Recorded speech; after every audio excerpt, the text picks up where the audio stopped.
Good morning, you lot. How are we all? Right, everyone's done a video to do with this Dubois Joshua face-off, so I thought I'd put my 2 pence in and we'll do one. So we'll sit and watch it together, shall we? Thing I'll say about these is most of the times, as is with this one, they're recorded so far ahead of the fight. They're kind of irrelevant by the time the fight gets here, but they do give off some interesting insights into the dynamics and certain personality traits and stuff like that. So we're going to go in this together so you can hear it. I'm going to pause it and I'm going to interject when I feel like I need to interject. So let's get into this. Gents, here we are with promoters as well, which is a bit different. Not used to doing it with promoters. I want to start with... I mean, they've added the promoters in, haven't they? Because Joshua and Dubois, neither really are fantastic talkers, are they? So that's why they've added Frank and Eddie into this. Frank, you have the champion now. Congratulations, Daniel Dubois, elevated to IBF heavyweight champion after I fought a magnificent win over Philip Hergovich. Well done, best win of your career. He's your guy. Yeah, best win of his career. Best win of Dubois' career. It's weird that because I picked Hergovich to win. I'd made many videos about Hergovich saying why I didn't rate him as highly as what a lot of other people rate him. I didn't rate him as an elite. The reason I thought he'd beat Dubois was I just thought he'd simply outman and outmuscle Dubois. And after Dubois had landed his best and Hergovich was still there, I thought that would be the breaking of Dubois' will. Though it kind of went on that Hergovich's right hand was terrible. No matter how many times he landed it from a technical point of view, it was a poor right hand. Carried very little power and he weren't in great shape. So, Guy Frank, you've been asking for this fight for a while. Even though Tyson 3 was lurking in the background, you've always said this is the man to beat this man. Why? I think he's a young guy. I think he's matured, and over the last few years he's had some great experience, and it's all gelling for him. He's had 2 really good performances in his last 2 fights against fighters who had come to fight, strong guys. One of the fighters was an avoided fighter in Hergovich. You know, in the trade, everybody was saying he's one of the best heavyweights out there, and he broke Hergovich's heart. Yeah, and you can't argue with Dubois' decision to take on Hergovich. Although, a lot was made of Hergovich, and I never saw it. And I made videos, you can go back and watch them. I never saw it. Although I picked him to pick Dubois for the reasons that I said. You can't deny Dubois' sort of ambition for taking him on, can you? I've done a job with him. And this is going to be a good fight. I've got a lot of respect for AJ, what he's done. He's a two-time world champion. He's on a roll of 4 wins. Have you really, though, Frank? Have you really got a lot of respect for AJ? Got a new trainer, as has Daniel. And all the stars are aligning for this to be a tremendous fight. There's no doubt about that. I just feel that youth will come through. And for me, this is a battle of the heart and the minds. Now, that to me is clearly a dig at Joshua at that part. Clearly a dig that he's indicating there are still doubts over Joshua's sort of heart and confidence. And in the way that everyone now is believing that Dubois is now fixed, his demons are now cured, the doubts are now gone, he's now reborn. To me, that's clearly a dig at Joshua. That's what it's going to be, the heart and the minds. Because somebody in there, when they're throwing those jabs, somebody's going to dominate. And once they start dominating, it's going to have who's got the mental resilience to find their plan B. Again, I think that is another dig at Joshua, mental resilience, kind of a little dig that I still doubt Joshua's mental resilience. Now, Daniel has just proved his in his last 2 outings. So, again, another dig for me. That's going to be needed. Eddie, I'll come to you first before we speak to both fighters. Look, with AJ, there's always a case of so many fights could be on the table, right? Some people thought this could be Cavial. Some people thought maybe Joseph Parker, Zhili Zhang was mentioned. Why Daniel Dubois? The belt, you got a guy here that's only ever chased legacy, only ever chased performance from himself, achievement, and the belt's everything. It's the worst time to fight Anthony Joshua, I think, of his whole career. He has the skill, he has the experience, and being back here. I think that's true. I don't think many of us doubt at this point Joshua looks his most impressive probably since the Klitschko win, although he's a lot more calculated and a lot more careful now. He's evolved, as I've said many times before. So yeah, probably the most dangerous time to fight Joshua because his confidence seems at an all-time high. For the reasons that I've said before, he's gone with Ben Davidson, and for me, the key ingredient in the success of the meeting between Joshua and Ben Davidson is the fact that Ben Davidson is a very technical, cerebral trainer, and he's taking the overthinking and doubt which was hampering Anthony Joshua. He's taken that out of the way, and he's now doing the overthinking for Joshua, which leaves Joshua to box more instinctively, intuitively, and with more flow. It's like being home. You know, we've got such amazing memories of this place, and like when you walk out, you're going to see something special. Only certain people can control that emotion. We've done it for us. It's like bread and butter. You know, when he boxed Klitschko, it's the biggest night in the history of British boxing. Povetkin. You know, dangerous fights. And Daniel's earned this shot. You know, he's been very impressive. I've been ringside for his last 2 fights. You know, people wrote him off. People wrote AJ off. Look at them now. 2 Brits fighting for the world heavyweight title in front of 100,000 at Wembley. But look, big respect for the other team. But this guy's on another level right now. And this is just part of the destiny and the plan ahead. AJ, we've spoken a few times, and it's always been a case of next man up. It's very clear, and I said this at the press conference for Day of Reckoning, Anthony Joshua has developed a it's me against the world attitude. And it comes across, he doesn't like doing the media. Joshua doesn't need to do the media. He's selling out whatever. He doesn't need to do the press stuff. He doesn't need to sell these fights. They'll already sell without all this. So he hates all this. And he doesn't seem any more kind of friendly or ingratiating toward Ade than he does, say, Dev Sani. There's a bit of contempt for everyone in the media and all of this press kind of stuff. He doesn't want to be there at all. This is pure business. And the business is in the ring. It isn't in this kind of shit on the outside. So Joshua's attitude, whenever you see him in this sort of stuff anymore, is he don't want to be there. It's wasting his time for free. Right, regardless of the name, next man up. Does it matter that there is the IBF heavyweight title on the line? Does it matter becoming a three-time world champion? Or does it matter just get those wins? Get the wins. Yeah? Yeah. 3-time doesn't inspire you? Oh yeah, silently it does. I've got the belts plastered around my room. Not the ones that I fought for, but small little token ones just to keep my mind in tune with what the goal is. But just him. I don't focus on the belt, just him. Daniel, as I said at the top, congratulations, IBF heavyweight champion. Incredible performance against Filip Hrgović. Some have questioned. I mean, this should really have been vacant. You know, this should have really have been for the title anyway, to be fair. You know, I would say ethically, I know the rules don't work like that, but Some things about you, right? Your resilience. People have said he quits. Things I completely disagree with. You've showed people now in your last 2 fights, you are the real deal. You are coming in. Right, now I want to address something about this whole he quits stuff, which he did against Alexander Usyk. He faced like a sort of a double treble stiff jab, and he sat down against Joe Joyce. We can argue he had the injury, but it hasn't been a secret for a long while. We've all joked about Daniel Dubois, about the fact that he has this childlike quality. Some people, you know, we've joked that he seems like he may be on the spectrum to some degree. Now, you see later in this, there's no hint of intimidation on Dubois' face. He's not intimidated at all. He doesn't show fear. You know, in the way that a toddler or a small young child, you can tell them to behave, shout at them to behave, tell them to sit down, shut up and all that. You know, you see parents doing it all the time. And the toddler will completely ignore them. Completely be unaware of the threat, till they get a slap on the arse. Then all of a sudden the tears come, they sit down and they behave.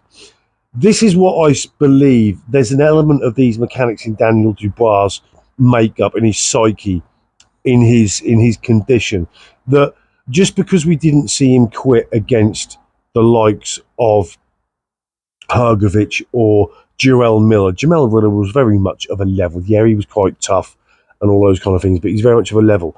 But do not think that that element of Dubois does not still exist. It does. You just have to be good enough to get him to that point in the way that Usyk was. So don't be surprised if you do see Dubois suddenly kind of, I don't like the word quit, but kind of loses mettle in a fight when pushed hard enough to the point. Hrgović couldn't do it.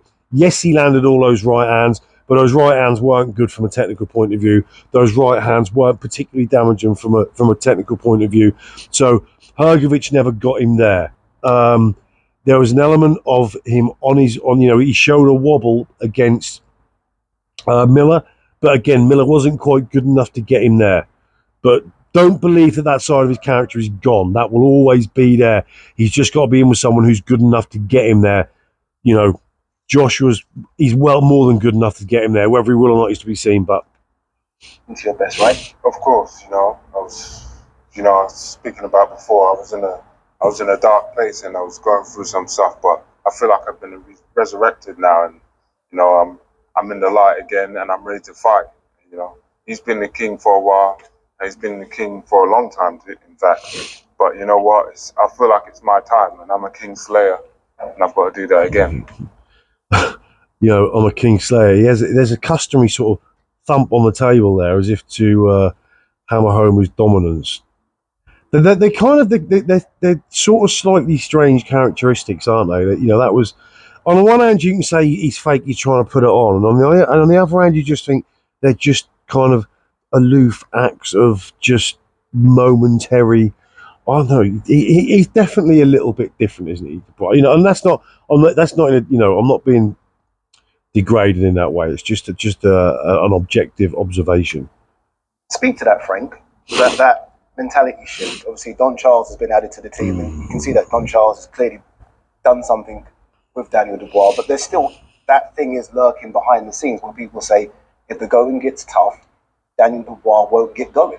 The first 2 rounds of Hrgović, how many right-handers did he get? I was getting off watching how many right-handers he got caught with, and we've been talking about it. That's resilience. That is resilience, but it's also a poor right hand. Now, I still. If you know what you're looking at technically, and you are watching that fight, you'll know what I mean when I say that from a technical point of view. That right hand was a poor right hand. I think I'm a bang on about Usyk. He gave Usyk his toughest fight up until the fight with Tyson. That was a tough night for Usyk at the end of the day, and then unfortunately.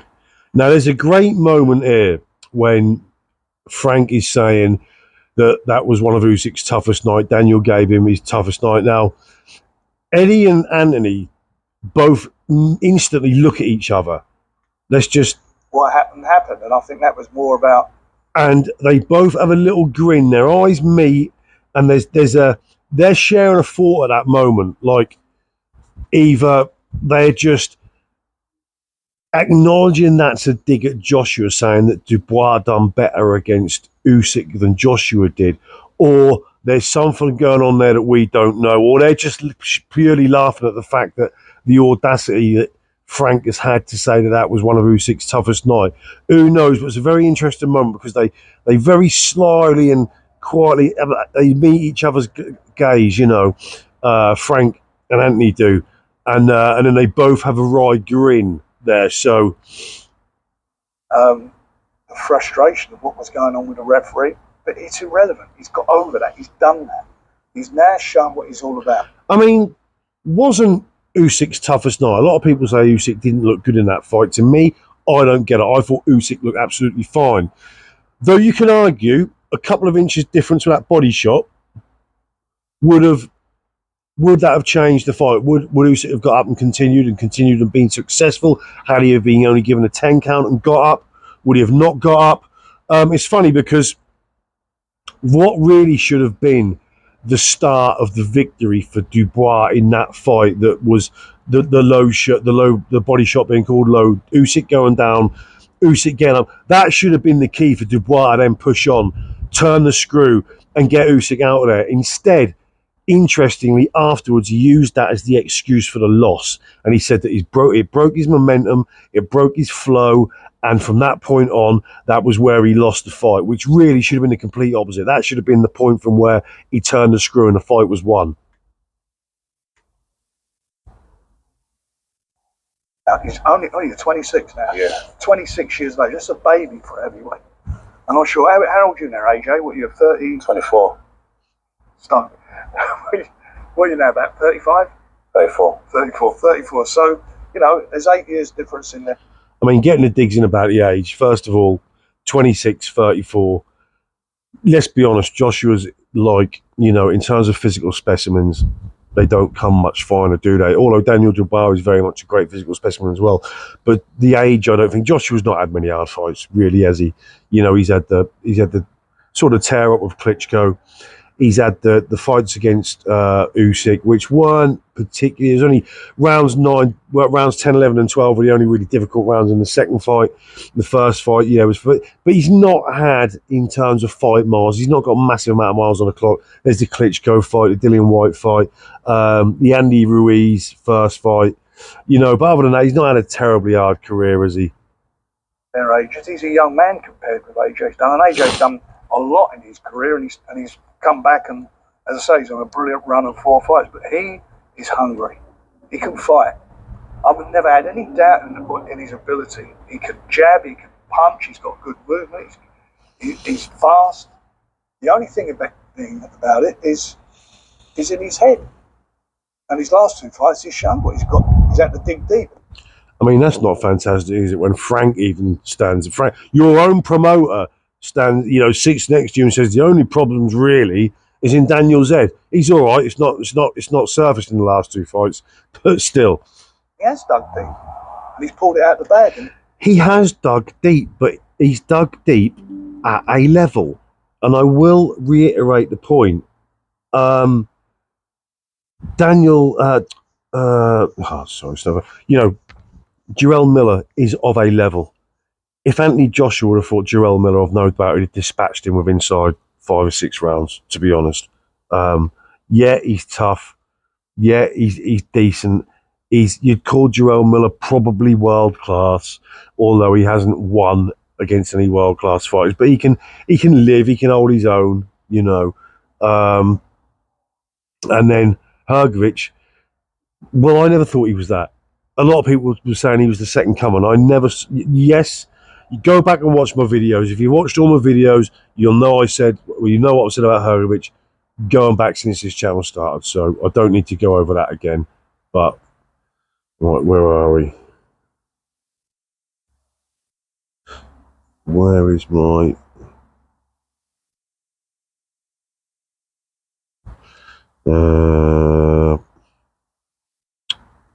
done it in great style. Yeah. And that's why we're sitting here today, because he'd done it. No question mark about it. He'd done it against world-class fighters. So it's now on to the next chapter of his career. Next chapter of his career, can he defend this belt? I believe he can. Against a very, very good fighter in a very competitive fight. To me, he's not really defending. He's got to win it. Hasn't won it in the ring yet, has he, really? You could say the Hrgović fight was an eliminator, but Usyk held the title at the time, so yeah, he's got to win it. He's got to win it. It's as good as a vacant title, isn't it? He has all the tools to win that fight. It's a big jump, though, isn't it, Eddie? I mean, the wins are fantastic. Jarrell Miller, Hrgović, but this is an AJ fight. This is Wembley Stadium. This is, as you said, up to 100,000 people in there. AJ's done that walk a few times before, and we've seen him be successful in that walk. We haven't yet seen it with Daniel. Doesn't mean he can't do it, but we haven't yet seen it. Do you think he's ready for it? He's fought in big stadiums, on big shows.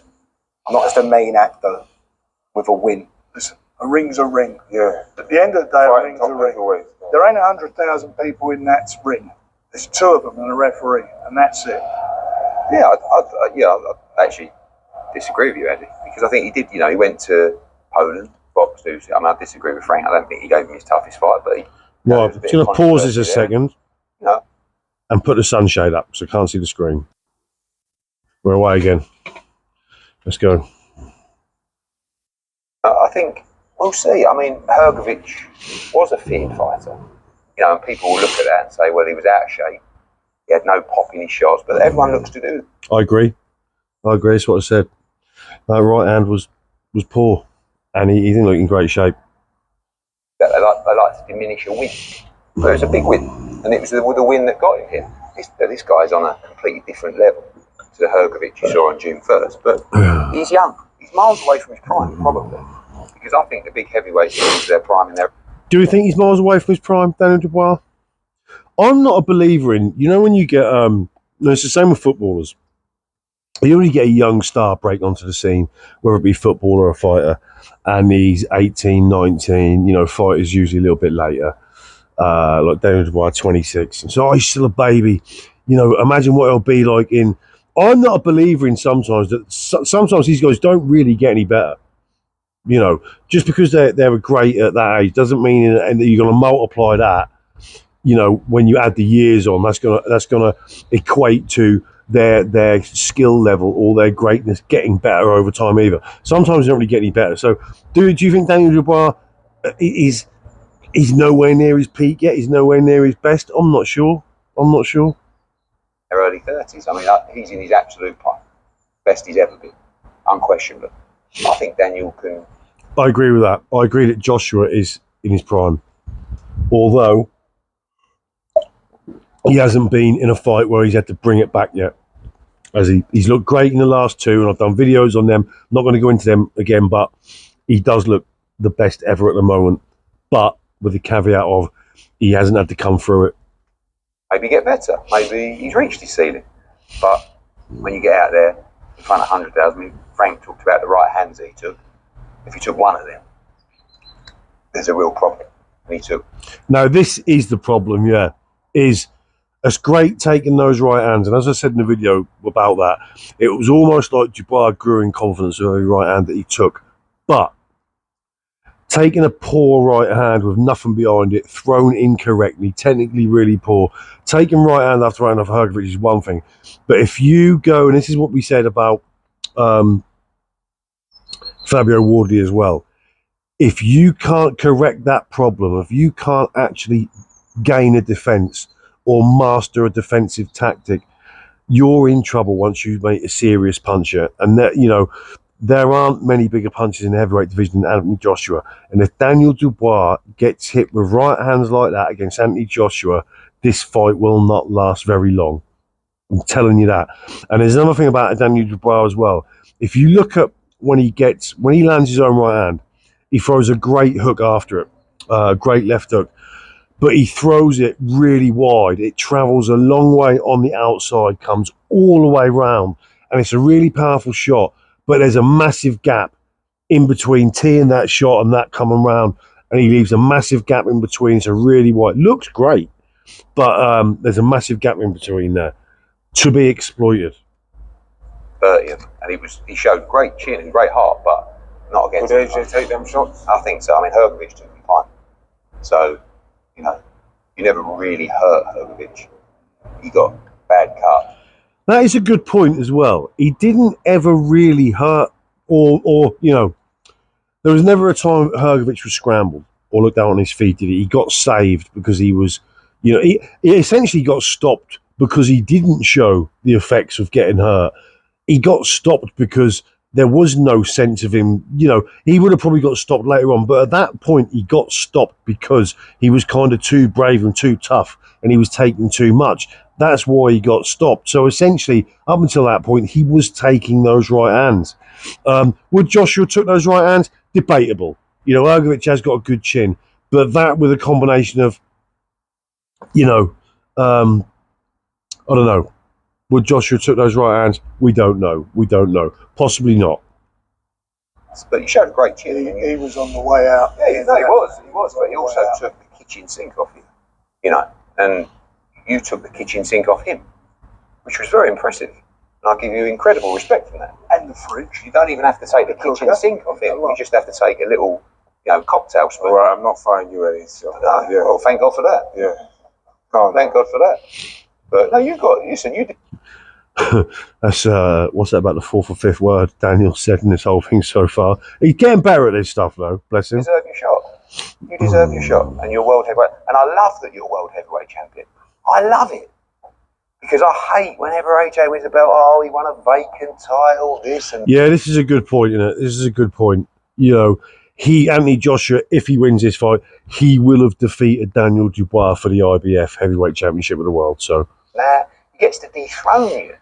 That's the beautiful thing about it, you know. And great, you dethrone the champion, and you know, I think you've got our attention, you've got the world's attention. Well done, well done. Now we'll see.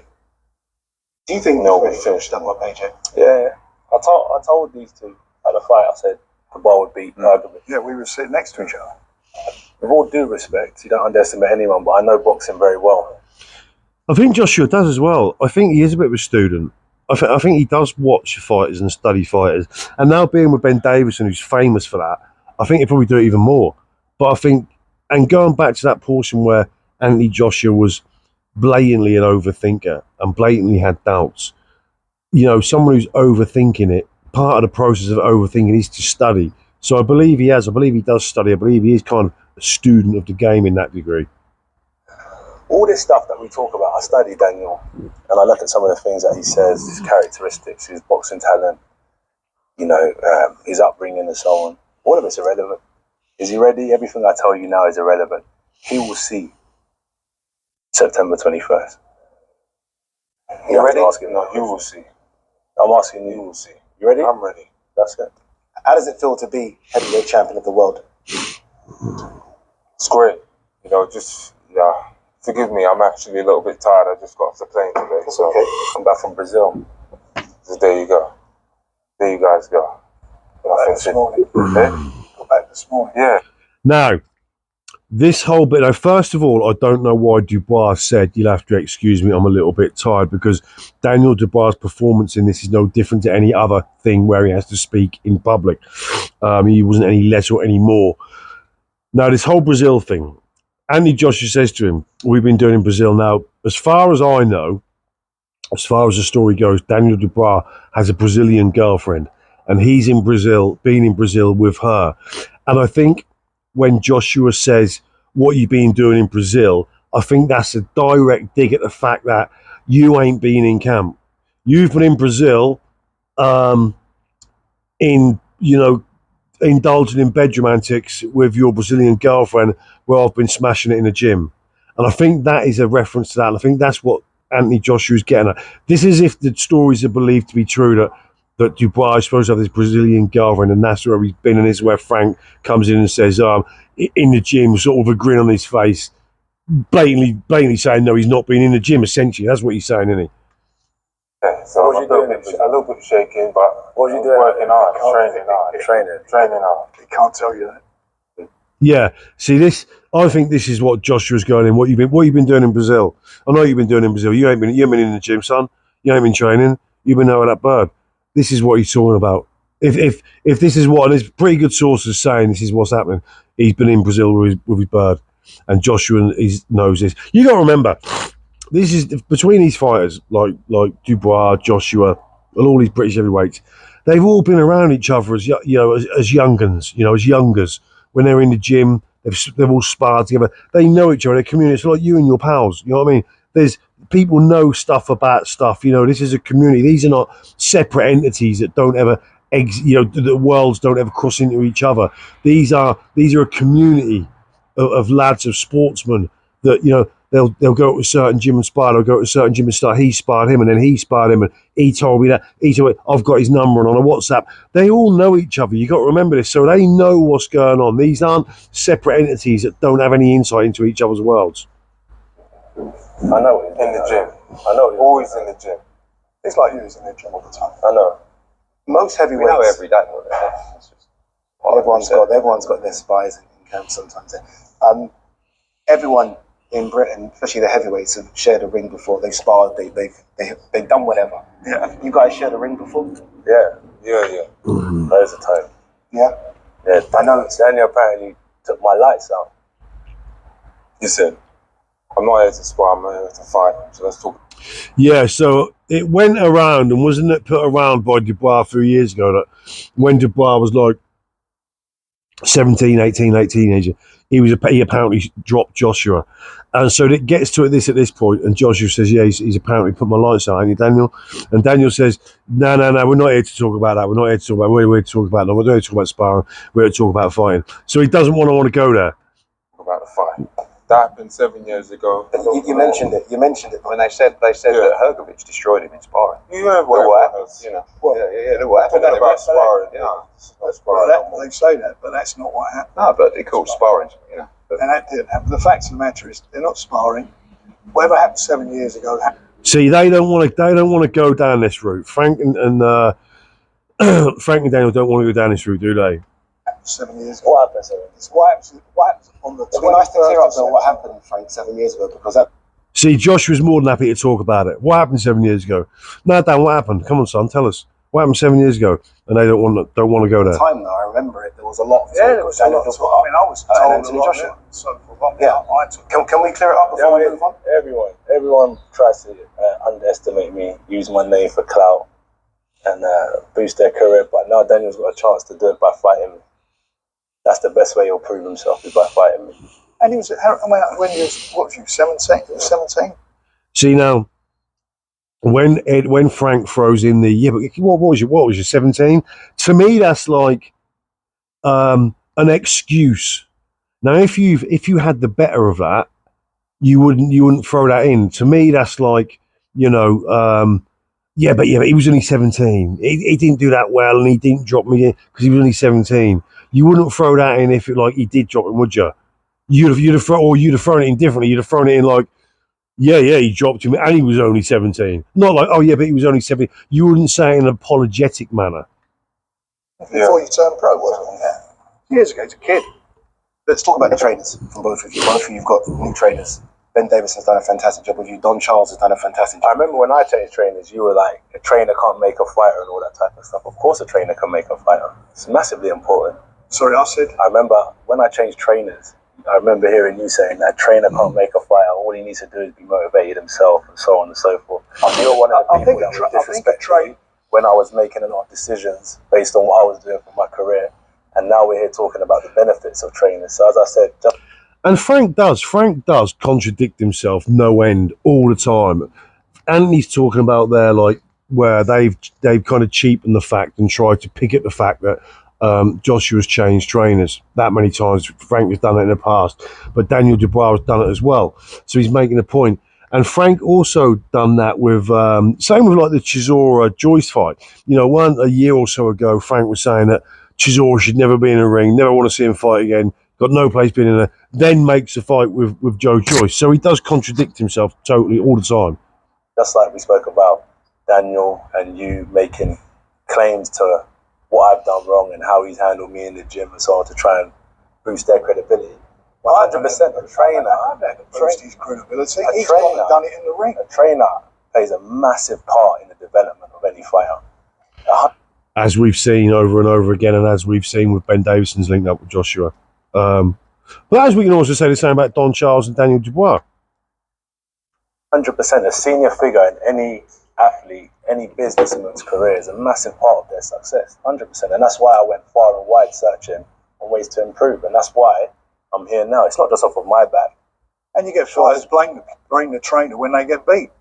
He's in a positive place right this moment. Why is that? Because he changed trainer. No, because the results are there. So it's nothing to do with the coach. Of course it's to do with the coach. I'm not he's saying... got 3 trainers, really, isn't he? Sorry? He's got 3 trainers. No, he hasn't. See, Anthony does pull Frank there and does catch Frank outright, doesn't he? He does pull Frank with his contradictions. He's got Don, guy... he's got Kieran, he's got his old man. Kieran, in the corner. Kieran's here. He's not his trainer. His trainer is Don. Kieran works on the pads all the time. Yeah, but that's not his trainer.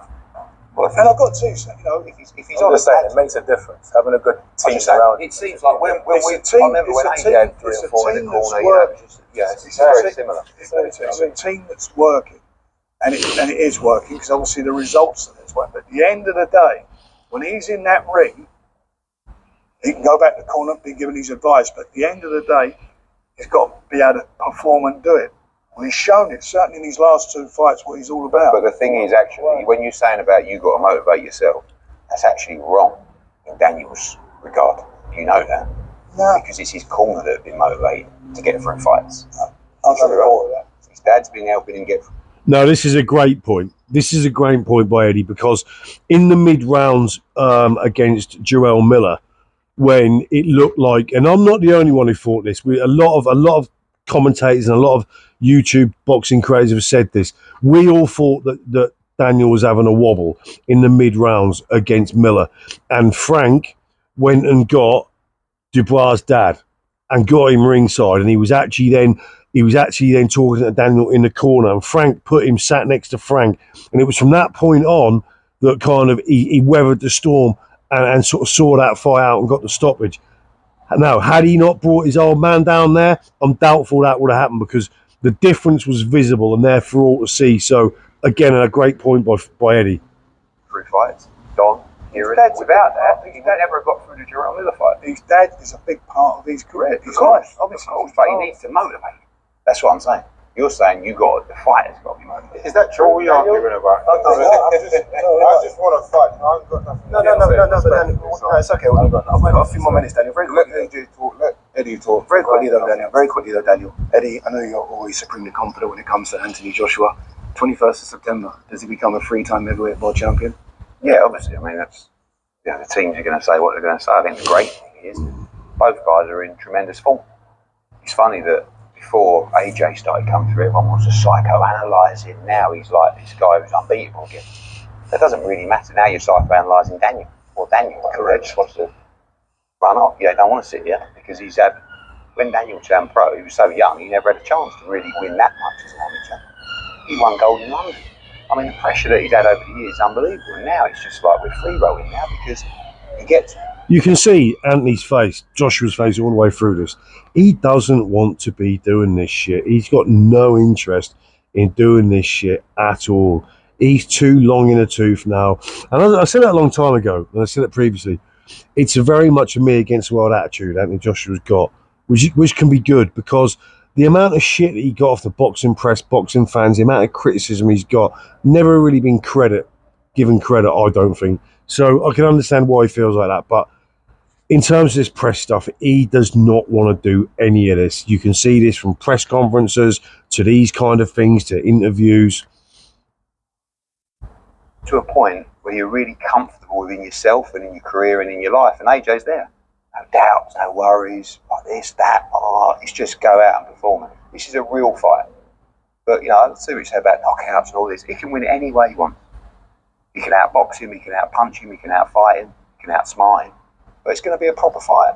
And, the best man will win. And this is just another step for us to his destiny of becoming undisputed world heavyweight champion. AJ, final one from yourself. Obviously, Wembley many moons ago against Vladimir Klitschko, probably your best night as a boxer. Excited? Yeah, probably his best night, wasn't it? I'd imagine. Still a great. That was a great fight, wasn't it? Yeah, it was an age, Klitschko and all that, but what a fucking fight! That was a great fight. Go back to where it all really started. Pete Smith famously coined the phrase "lift off." Honestly, speaking from the bottom of my heart, aside from belts and aside from it being him, I'm just ready to fight. I mean, this is great, because really neither Joshua nor Dubois break each other's stare at all. I mean, they both look super, super confident. Both of you have said that as well, but And in Dubois' case, it's a bit like I said before about going back to like the mechanics of how a small child are. They kind of don't see fear till it's actually realised. Fear essentially doesn't exist. We construct fear. Humans construct fear. It doesn't really exist. It's not a tangible thing that can be bottled or measured. So we all create our own fear. And with Daniel Dubois, because he's a little bit different, a little bit, I don't think he really senses fear, but then he senses defeat. Do you know what I mean? There's no lead up. It's either no fear, no fear, no fear, no fear, quit.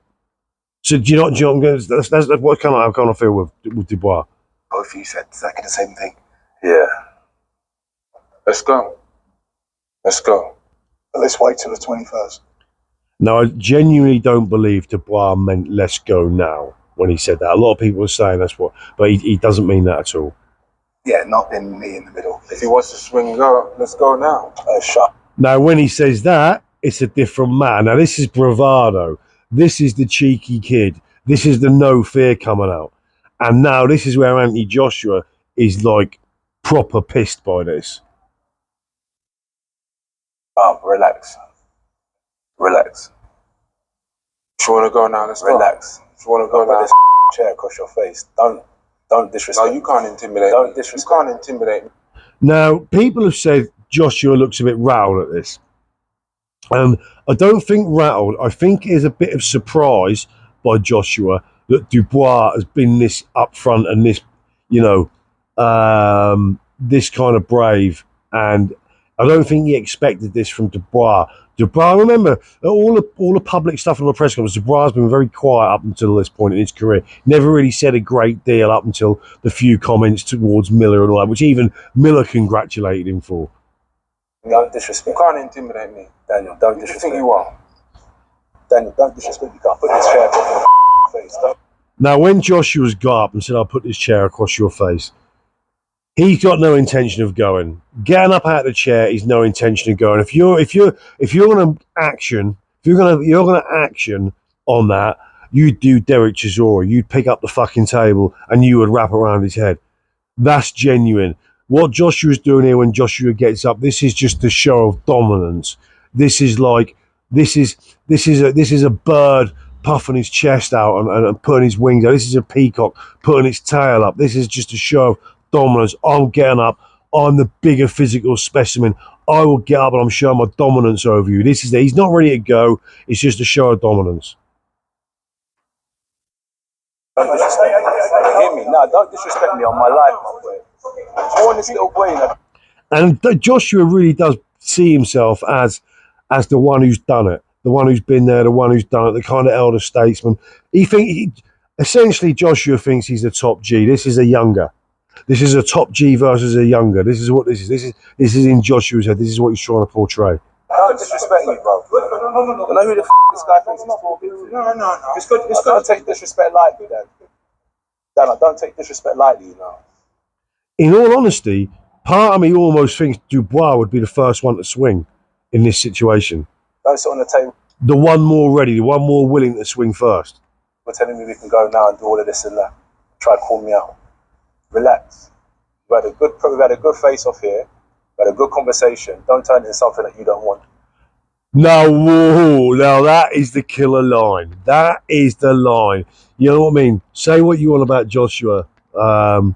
Killed it. He killed it with that last line. We've had a good face-off. Don't turn this into something that you don't want. And Dubois has no vocal, comeback for that. He has no response other than, now that actually really pissed Dubois off, because if you play this on, Dubois' look on Dubois' face is a look of, I want to kill this motherfucker. Good. Dubois looks properly angry, but that was a killer line by Joshua. Do not turn this into something that you do not want. Right, because the camera was sat in the sun, it overheated and cut out. So that ended abruptly. But the video was long enough anyway, weren't it? Probably too long. My apologies. First time I've done anything like that. Lasted a bit too long, but you get the gist. Let me know what you think. Let me know what your thoughts are on it. And I'll see you all soon. I'm out.